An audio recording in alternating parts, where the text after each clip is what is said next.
Ang Tule River o Tula River sa mas lumang mga pinagmulan ay isang ilog sa gitna at hilagang Mongolia.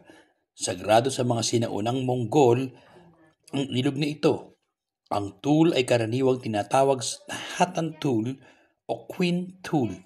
Ito ay 882.8 kilometers o 549 miles ang haba at umaagos sa isang lugar na 49,840 kilometro kwadrado o 19,240 milya kwadrado.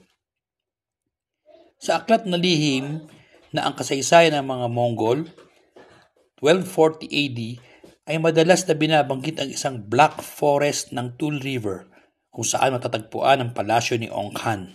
Ang ilog ay nagmula sa Khan Henti Strictly Protected Area sa Henti Mountains sa Erdinsum ng Tovai Mag. Mula roon, naglalakbay ito sa timog kanluran hanggang sa makarating sa teritoryo ng Ulaanbaatar.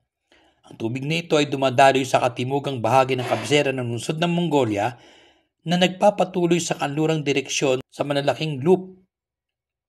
Kapag nakasalubong nito ang hangganan ng Bulgan Aimag, ito ay lumiliko sa hilaga na tumatakbo sa hangganang iyon. Pagkatapos nito pumasok sa Selengi Aimag, dumudulog ito sa Orkhon River malapit sa Sum area ng Orkhon Tule Sum.